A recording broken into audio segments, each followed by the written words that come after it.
Welcome to day 29, Season for Nonviolence. I'm Andy Turenne from the Center for Spiritual Living in Chico. Martin Luther King Jr. says, "We must develop and maintain a capacity to forgive. He who is devoid of power to forgive is devoid of the power to love. There is some good in the worst of us and some evil in the best of us.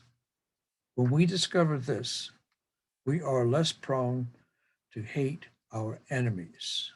Quote. Mahatma Gandhi says, and I quote, "Whenever you are confronted with an opponent, conquer him with love," end quote. There is a story about Abraham Lincoln that expresses this idea better than any other. A woman approached him one evening during a White House dinner party. She began talking about how much she hated the South and longed to destroy it. Lincoln expressed his disagreement with everything she said. She asked if he did not want to destroy his country's enemies. He replied, "Madam, if I make my enemy my friend, have I not destroyed my enemy?" Unconditional love recognizes that our enemy's fear and pain is as great as ours. This kind of love has been defined as unconditionally caring about the happiness of another. In this case, another includes those who consider themselves our enemies. In our weakest moments, we may consider them our enemies as well. It is in the very act of seeing them as enemies that we have lost, for we've had made it a war. No one wins a war. In the end, the winner is simply the one who has lost the least. When we find the strength to unconditionally love them and care about their happiness as much as our own, we can begin to see their suffering as well as our own. In doing so, we can find solutions to conflicts previously unseen.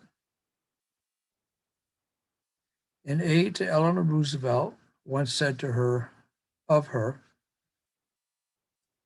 "She got even with her enemies in the cruelest way possible. She forgave them."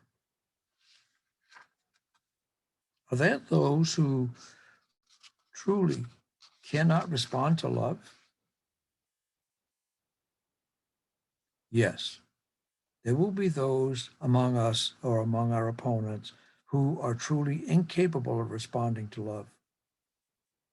Most of us err, however, when we demonize our opponents and lump the pathologically unloving with the vast majority of those who act from fear.